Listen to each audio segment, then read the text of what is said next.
Y ahora sí quiero introducirles a estas que son 1, 2, 3, son 4 varones que puse nada más, para nada más refrescarte lo que ellos pasaron y lo que nosotros pasamos, pero de forma diferente, pero pasamos por procesos como ellos lo hicieron. Pablo y Silas en prisión. ¿Se acuerdan de estos varones? Si por favor buscamos en Hechos, vamos a leer Hechos, que es el capítulo 16, y vamos a leer 16 al 36. Vamos a ver, aquí está. Bueno, dice así, Pablo y Silas. Aconteció que mientras íbamos a la oración, nos salió al encuentro una muchacha que tenía espíritu de adivinación, la cual daba gran ganancia a sus amos adivinando. Esta, siguiendo a Pablo y a nosotros, daba voces diciendo: estos hombres son siervos del Dios Altísimo, quienes os anuncian el camino de salvación. Y esto lo hacía por muchos días, mas desagradando a Pablo, este se volvió y dijo al espíritu: te mando en el nombre de Jesucristo que salgas de ella. Y salió en aquella misma hora. Pero viendo sus amos que había salido la esperanza de su ganancia, prendieron a Pablo y a Silas y los trajeron al foro ante las autoridades. Y presentándolos a los magistrados, dijeron: estos hombres, siendo judíos, alborotan nuestra ciudad y enseñan costumbres que no nos es lícito recibir ni hacer, pues somos romanos. Y se agolpó el pueblo contra ellos, y los magistrados, rasgándoles las ropas, ordenaron azotarles con varas. Después de haberles azotado mucho, los echaron en la cárcel, mandando al carcelero que los guardase con seguridad, el cual recibió este mandato, los metió en el calabozo de más adentro y les aseguró los pies en el cepo. Pero a medianoche, orando Pablo y Silas, cantaban himnos a Dios, y los presos los oían. Entonces sobrevino de repente un gran terremoto, de tal manera que los cimientos de la cárcel se sacudían, y al instante se abrieron todas las puertas y las cadenas de todos se soltaron. Despertando el carcelero y viendo abiertas las puertas de la cárcel, sacó la espada y se iba a matar, pensando que los presos habían huido. Mas Pablo clamó a gran voz, diciendo: no te hagas ningún mal, pues todos estamos aquí. Él entonces, pidiendo luz, se precipitó dentro y temblando se postró a los pies de Pablo y de Silas. Y sacándolos les dijo: señores, ¿qué debo hacer para ser salvo? Ellos dijeron: cree en el Señor Jesucristo y serás salvo tú y tu casa. Y le hablaron la palabra del Señor a él y a todos los que estaban en su casa. Y él, tomándolos en aquellas misma hora de la noche, les lavó las heridas y enseguida se bautizó él con todos los suyos. Y llevándolos a su casa, les puso la mesa y se regocijó con toda su casa de haber creído a Dios. Cuando fue de día, los magistrados enviaron alguaciles a decir: suelta a aquellos hombres. Y el carcelero hizo saber estas palabras a Pablo: los magistrados han mandado a decir que se os suelte, así que ahora salid y marchaos en paz. ¿Cómo empezó la historia de Pablo y Silas? Sanaron y liberaron a una mujer adivina. Pero como les era estorbo a Pablo y Silas que estos hombres sacaban dinero de la adivina, los atacaron y los metieron a la cárcel. Pero ¿vieron por qué los metieron en la cárcel? Por hacer algo bueno. Ahora, estando en la cárcel, ellos, a pesar de su situación de lo injusto, empezaron a cantar himnos. Empezaron a cantar y alabar al Señor. Vamos a decir que empezaron a cantar, Cristo, yo te amo. ¿Te imaginas que empezaran a cantar, Cristo, yo te amo? ¿Y qué pasó? Empezó el terremoto y se abrieron todas las cárceles. ¿Y qué aconteció? Que el que los guardaba, los cuidaba, el soldado, dijo, me van a matar. Todos se han ido. Mas Pablo gritándole le dijo, no atentes contra tu vida.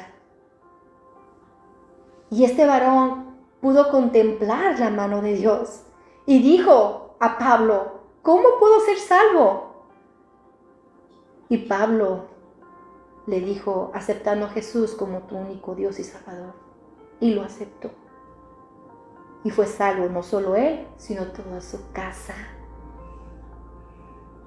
Eso es lo que quiere Jesús. Atrás del dolor de Pablo y Sila, siendo encadenados injustamente, predicaron el Evangelio y se salvó una familia completa por medio de un soldado que vio el poder de Dios. Y en todo mi proceso, en vez de ver lo malo, empecé a ver lo bueno. Y me identifiqué con estos varones de Dios. Dije, Dios, ¿cómo estás cambiando mi perspectiva de ver las cosas? Cuando me quejaba y lloraba, el por qué yo, es porque me amas tanto, Dios, que me estás cambiando y vas a formar una perla si yo lo dejo. Qué hermosa historia, me encantó, porque se ganó toda una familia por personas malas que quisieron dañarlos. Y Señor Dios Todopoderoso se glorificó grandemente. ¿Quién es realmente el enfoque de la historia aquí? ¿Pablo y Silas? No, es lo que hizo Dios. Conoce varón y su familia. Usó a esos varones y sí sufrieron, pero salvó a una familia por medio de ellos. ¿Ves cómo Dios trabaja? Y Dios aún así cuidó de Pablo y Silas, de Pablo y Silas. Vamos entendiendo lo que quiero tratar de decir en esta noche, en esta prédica. Ahora vamos a ir con ese Elías hermoso, maravilloso. Elías huye de Jezabel y se esconde en una cueva. ¡Wow! Vamos a buscar a Primera de Reyes, hermanos, 19, capítulo 19. Aquí está, Primera de Reyes. Vamos a buscar el capítulo 19 y vamos a leer del 1 al 15. Y dice así. Acab dio a Jezabel la nueva de todo lo que Elías había hecho y de cómo había matado a espada a todos los profetas. Entonces envió Jezabel a Elías un mensajero diciendo, así me hagan los dioses y aún me añadan, si mañana a estas horas yo he puesto tu persona como la de uno de ellos. Viendo pues el peligro, se levantó y se fue para salvar su vida, y vino a Berseba, que está en Judá, y dejó allí a su criado.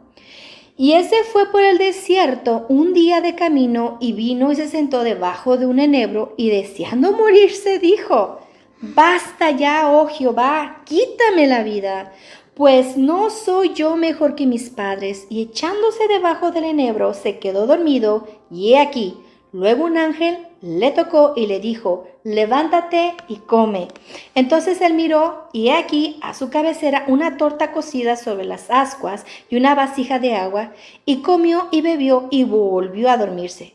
Y volviendo el ángel de Jehová la segunda vez, le tocó diciendo, levántate y come, porque largo camino te resta.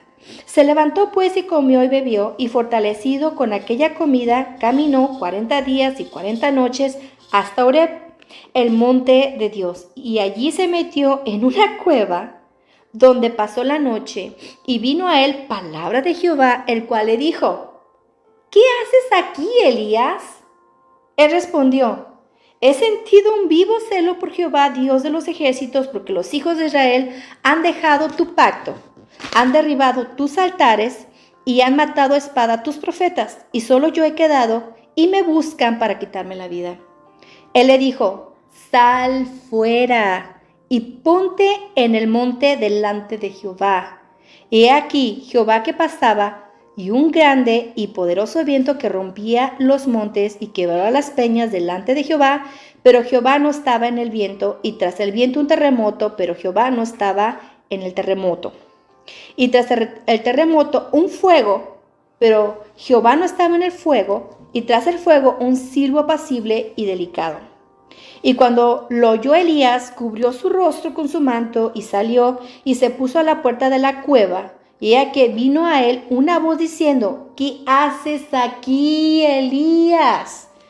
Él respondió, he sentido un vivo celo por Jehová, Dios de los ejércitos, porque los hijos de Israel han dejado tu pacto. Lo está volviendo a repetir, Han derribado sus altares y han matado a espada a tus profetas, y solo yo he quedado y me buscan para quitarme la vida. Y le dijo Jehová, ve, vuélvete por tu camino por el desierto de Damasco, y llegarás y ungirás a Hazael por rey de Siria. Te voy a decir una cosa. Elías, por hablar la verdad y por otras muchas cosas, Jezabel ya no lo soportaba y quiso quitarle la vida. Pero Elías huyó porque le iban a quitar la vida. Fue amenazado de muerte. Pero es que Dios nunca le dijo a Elías que huyera.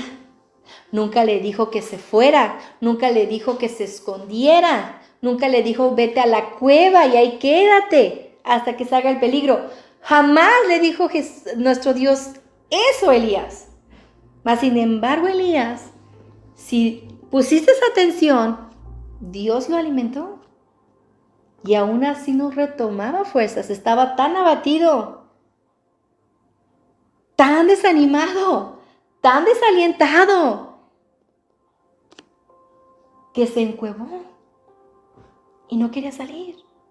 Pero lo que me impactó aquí es que al final le dijo, ve, vuélvete por tu camino por el desierto de Damasco.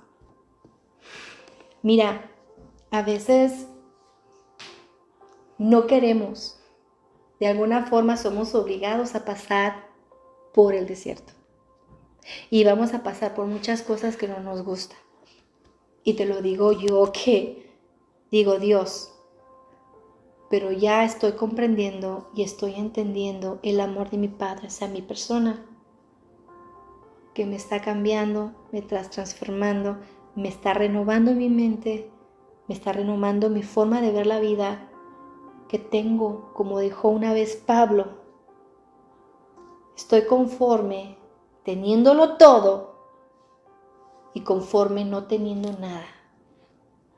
Diciendo en pocas palabras, mi alimento, mi sustento y mi vida es mi Dios. Al servir a Dios grande. Y es cierto, es que Dios es el enfoque. El Hijo, Jesús, es el enfoque. El Espíritu Santo que nos aconseja y nos guía y nos aparte del mal es nuestro enfoque. Son nuestra prioridad, no nosotros. Por eso el Señor nos dice, busquemos primeramente el reino de Dios y todo lo demás se nos añadirá. Pero queremos primero que se nos añaden las cosas para poder buscar bien contentos el reino de Dios. Pero es que es al contrario, hermanos. Teniendo y no teniendo, como dijo Pablo, tenemos que amar, servir con todo nuestro corazón a nuestro Dios. Y este desierto, Dios lo mandó a Elías cruzar el desierto de Damasco. Porque aún no terminaba su proceso. Ahí es cuando iba a pasar el desierto y iba a tener la victoria. Y la tuvo. Me impacta. Estábamos cantando una canción, que has pasado tu desierto y viene tu victoria. Y sí es cierto, tenemos que pasar muchos obstáculos, porque la vida está llena de obstáculos. Jesucristo nos dejó inspirada su Nuevo Testamento. Dios nos dejó el Viejo Testamento, un complemento de 66 libros, que está la Biblia empolvada en tu casa, que ni siquiera existe la Biblia de Dios en tu casa. No tienes un rincón donde orar y buscar al Señor. Lo queremos quitar de nuestra existencia y del mundo, pero es que Él es todo y nos basta a Él con todo lo que Él es. Daniel, me encanta Daniel. Yo quería poner a mi pequeña Daniela, pero mi esposito no me dejó. Daniel, varón de oración. Vamos a buscar Daniel 6, por favor. Daniel 6. ¿Quién lo tiene primero? Porque lo tenía aquí y lo deshojé. Daniel 6, aquí está. Bien, dice Daniel 6 del 5 al 28 y dice así. Entonces dijeron aquellos hombres: no hallaremos contra este Daniel ocasión alguna para acusarle, si no le hallamos contra él en relación con la ley de su Dios. Entonces estos gobernadores y sátrapas se juntaron delante del rey y le dijeron así: Rey Darío, para siempre viva. Todos los gobernadores del reino, magistrados, sátrapas, príncipes y capitanes han acordado por consejo que promulgues un edicto real y lo confirmes, que cualquiera que en el espacio de 30 días demande petición de cualquier dios u hombre fuera de ti, oh rey, sea echado en el foso de los leones. Ahora, oh rey, confirma el edicto y fírmalo, para que no pueda ser revocado conforme a la ley de Media y de Persia, la cual no puede ser abrogada. Firmó pues el rey Darío el edicto y la prohibición. Cuando Daniel supo que el edicto había sido firmado, entró en su casa y, abiertas las ventanas de su cámara que daban hacia Jerusalén, se arrodillaba 3 veces al día y oraba y daba gracias delante de su Dios como lo solía hacer antes. Entonces se juntaron aquellos hombres y hallaron a Daniel orando y rogando en presencia de su Dios. Fueron luego ante el rey y le hablaron del edicto real. ¿No has confirmado edicto que cualquiera que en el espacio de 30 días pida a cualquier dios u hombre fuera de ti, oh rey, sea echado en el foso de los leones? Respondió el rey diciendo: verdad es, conforme a la ley de Media y de Persia, la cual no puede ser abrogada.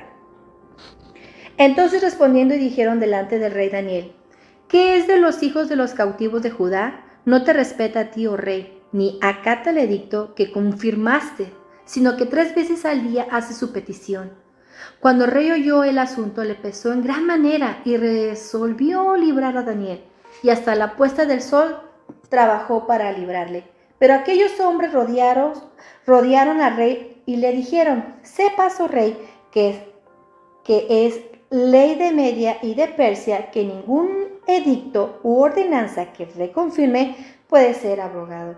Entonces el rey mandó y trajeron a Daniel y le echaron en el foso de los leones. Y el rey dijo a Daniel: el Dios tuyo, a quien tú continuamente sirves, Él te libre. Y fue traída una piedra y puesta sobre la puerta del foso, la cual selló el rey con su anillo y con el anillo de sus príncipes, para que el acuerdo acerca de Daniel no se alterase. Luego el rey se fue a su palacio y se acostó, ayunó, ni instrumentos de música fueron traídos delante de él y se le fue el sueño. El rey pues se levantó muy de mañana y fue apresuradamente al foso de los leones. Y acercándose al foso, llamó a voces a Daniel con voz triste y le dijo: Daniel, siervo del Dios viviente, el Dios tuyo, a quien tú continuamente sirves, ¿te ha podido librar de los leones? Entonces Daniel, respondiendo al rey: oh rey, viva para siempre.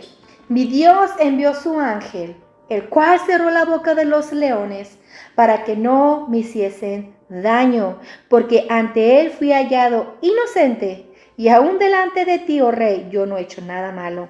Entonces se alegró el rey en gran manera a causa de él, y mandó sacar a Daniel del foso, y fue Daniel sacado del foso, y ninguna lesión se halló en él, porque había confiado en su Dios.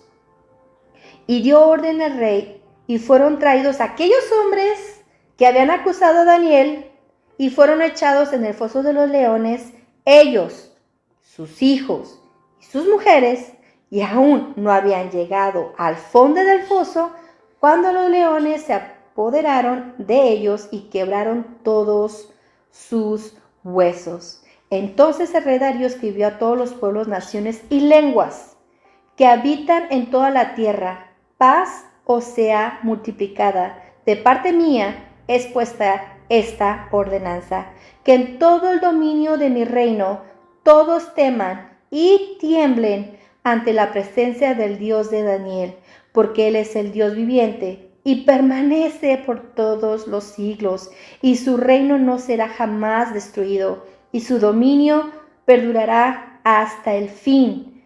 Él salva y libra, y hace señales y maravillas en el cielo y en la tierra. Él ha liberado a Daniel del poder de los leones, y este Daniel prosperó durante el reinado de Darío y durante el reinado de Ciro el persa.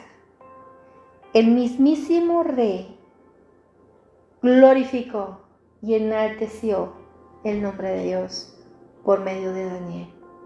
Esos varones que conspiraron contra Daniel nunca imaginaron que el Dios verdadero de Daniel, que oraba 3 veces al día, lo iba a guardar de los leones. Imagínate acercarte a unos leones, y lo tuvo Daniel como almohadas. Los leones los tuvo como almohada. Dios lo guardó. Ellos quisieron hacer un mal. ¿Y qué pasa? Una vez más es exaltado el trabajo, la obra de Dios. ¿Qué pasó al final? Se dio un decreto que todos adorasen y honraran a ese Dios supremo. Él mismo lo glorificó y enalteció al gran Dios, que es todopoderoso, que es el alfa y el omega, el principio y el fin. Y terminó honrado este siervo Daniel, este gran varón de Dios. Mi enfoque en todos esos varones es que la historia verdadera es el que hace las cosas. La verdadera persona de mi historia es Jesucristo. Él es el centro de todo. Por eso hoy entiendo, hermanos, cómo está trabajando Dios. Yo no lo entendía. Y yo leía las historias de estos grandes siervos de Dios y se me hacía tan injusto. Pero ahora ya estoy entendiendo. Por eso dicen, de oídas te había oído. Y ahora que te veo, lo entiendo. Porque empiezas a mirarlo en tu vida, de cómo está llevando tu historia, pero hacia Él, para que sea glorificado en ti. Si te dejas usar, vas a glorificar a Dios, pero Dios te va a honrar. Y eso es lo maravilloso de cómo trabaja Dios. Por último, José el soñador. Esa historia se me hace tan triste. José vendido y puesto en la cárcel. Y vamos a ir a Génesis, no está difícil de buscar. Es el Génesis 37 y este es el último, hermanos, ya vamos a terminar. Génesis 37 y vamos a leer 19 al 28. 19 al 28. Aquí dice, y dijeron el uno al otro, he aquí, viene el soñador.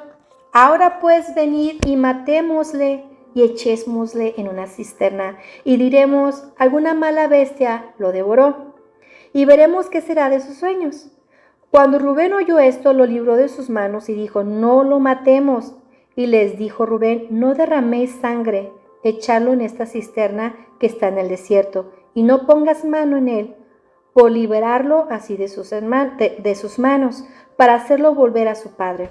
Sucedió pues que cuando llegó José a sus hermanos, ellos quitaron a José su túnica, la túnica de colores que tenía sobre sí, y le tomaron y le echaron en la cisterna, pero la cisterna estaba vacía, no había en ella agua.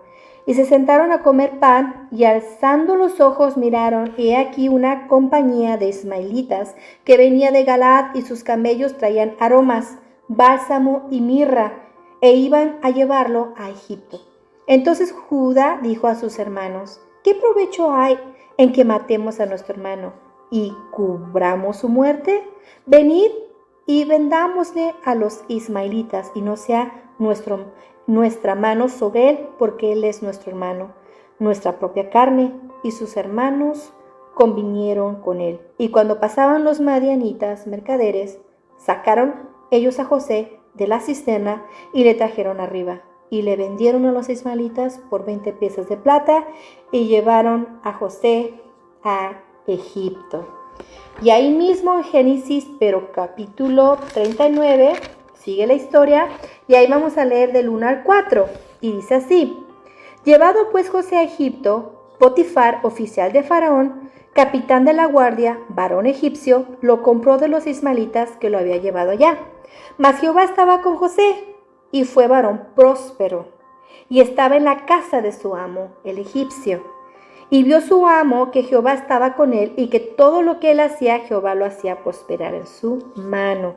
Así halló José gracia en sus ojos, y le servía. Y él le hizo mayordomo de su casa, y entregó en su poder todo lo que tenía. Y ahora nos brincamos al versículo 7 y terminamos hasta el 20. Y dice: aconteció después de esto que la mujer de su amo puso sus ojos en José y dijo: duerme conmigo. Y él no quiso, y dijo a la mujer de su amo: he aquí que mi señor no se preocupa conmigo de lo que hay en casa, y ha puesto en mi mano todo lo que tiene. No hay otro mayor que yo en esta casa, y ninguna cosa me he reservado sino a ti. Por cuanto tú eres su mujer, ¿cómo pues haría yo este grande mal y pecaría contra Dios? Hablando ella a José cada día, y no escuchándola, él para acostarse al lado de ella, para estar con ella. Aconteció que entró él un día en casa para hacer su oficio, y no había nadie de la casa de allí. Y ella lo asió por su ropa, diciendo: duerme conmigo. Entonces él dejó su ropa en las manos de ella, y huyó y salió. Cuando vio ella que le había dejado su ropa en sus manos y había huido fuera, llamó a los dos de la casa y les habló diciendo: mirad, nos han traído un hebreo para que hiciese burla de nosotros. Vino él a mí para dormir conmigo, y yo di grandes voces. Y viendo que yo alzaba la voz y gritaba, dejó junto a mí su ropa y huyó y salió. Y ella puso junto a sí la ropa de José hasta que vino su señor a su casa. Entonces le habló ella las mismas palabras, diciendo: el siervo hebreo que nos trajiste vino a mí para deshonrarme. Y cuando yo alcé mi voz y grité, él dejó su ropa junto a mí y huyó fuera. Y sucedió que cuando oyó el amo de José las palabras que su mujer le había diciendo: así me ha tratado tu siervo, se encendió su furor. Y tomó su amo a José y lo puso en la cárcel donde estaban los presos del rey, y estuvo allí en la cárcel. Esta historia se me hace muy conmovedora porque José el soñador era muy inocente, era muy amado por su padre y le formó una hermosa túnica. Y él tenía muchos sueños que, por desgracia, los contaba, y ante sus hermanos pues les ocasionaba envidia, ¿no? Sus sueños y cómo era tan amado por el padre de ellos. Entonces era tanto su celo, su enojo contra su hermano, que un día su padre los mandó a buscar, a llevarles de comer a sus hermanos. Lo vieron venir como vino la historia, y hicieron una mala idea de deshacerse de su hermano, su propio hermano. Y yo creo que muchos se van a identificar que a veces tus propios hermanos te traicionan, muchas veces te lastiman y te dañan mucho. Y desgraciadamente lo venden, lo sacan del pozo y lo venden. Pero esos mismos que lo compraron lo vuelven a vender a este siervo y lo lleva y lo hace un gran varón ahí. Y es muy próspero José. Pero la mala mujer, obviamente, la cizañosa, la mala, quiere meterse con él. Él lo quiere porque aparte tiene temor a Dios y tiene agradecimiento al varón. Pero esta mujer hirió y lo metió en problemas. ¿Y qué pasó? Lo metieron en una cisterna, otra vez en una cárcel. Y pasó muchos años ahí encerrado. Hasta que en medio de una necesidad, un sueño, él salió y fue puesto como un gran gobernador, que fue el que ayudó que Egipto no le faltara el alimento, porque por 7 años cuidaron y almacenaron alimento, porque iba a haber 7 años de hambruna, que no iba a haber alimento. Este varón sufrió tanto que por un momento estaba herido en su corazón y en su alma por sus hermanos. Pero al final el Señor obró en su corazón y les declaró que era hermano de ellos y los perdonó. La historia dice que hubo un grito desgarrador en su alma, pero Dios lo sanó y sanó a sus hermanos y se unieron y su padre lo volvió a ver y fue feliz. Fue un varón muy usado por Dios, pero Dios lo usó para que no faltara el alimento por 7 largos años. Pero pasó por un gran proceso, porque su corazón estaba dolido por sus hermanos, pero supo que Dios tenía un propósito en todo eso, que es lo que a mí me admira de José, que él sabía que todo lo que él pasó es porque Dios iba a glorificar, y se glorificó, y se cumplió uno de sus sueños, que se iban a postrar ante él, y se postraron ante él. Quiero decirte, hermanos, que con todo mi corazón deseo que me pude haber explicado de que realmente el enfoque es Jesucristo. Es lo que nos viene a enseñar su amor, sus principios y sus cimientos. Demostrar amor a los demás, a pesar de que no lo merecen. ¿Sabes? Nosotros no lo merecíamos. Y sin embargo, Jesús nos dio salvación. Y nos portamos mal. Y nos sigue amando tal como somos. Pero más ama al que le sirve y al que camina con él, porque quiere ser un vaso donde fluya ese canal para llevar bendición. Le pido con todo mi corazón a Dios que lo que estés atravesando, lo que estés pasando, deja que brille en tu historia el Dios Todo Supremo, tu Salvador, Jesucristo, y que haga de ti una gran piedra preciosa, porque yo sé que Dios está trabajando en muchos de sus hijos, porque nos quiere usar de una manera muy especial. Y deseo, hermanos, que podamos quitarnos ese mal sentimiento hacia Dios, porque no nos da las cosas que deseamos o queremos, porque Él puede hacerlo, pero Él sabe cómo trabaja con cada uno de nosotros como sus hijos. Y más los nuevos que son recién nacidos en Cristo Jesús, que son bebés. Ahorita aprovecha porque eres consentido, porque Dios lo vas a escuchar sus respuestas inmediatas. Cuando uno es recién convertido, es uno bebé espiritualmente, eres muy consentido, muy apapachado por Dios. Pero cuando uno va creciendo, Dios va quitándonos poco a poco todo lo malo. Y Él sigue glorificándose en cada uno de nosotros porque nos ama de una manera sin igual. Dios los bendiga, espero que Dios haya hablado a sus vidas y vamos a terminar con una oración. Señor, te damos gracias por tu palabra, te pido que bendigas a tu pueblo, a tu viña y que siempre estés en medio de nosotros. Y gracias por lo que nos estás enseñando, Señor, gracias por hacernos crecer y que podamos alcanzar esos niveles espirituales que deseas ver en cada uno de nosotros para que cuando vengas por tu iglesia estemos preparados, Padre. En el nombre de Jesús. Amén.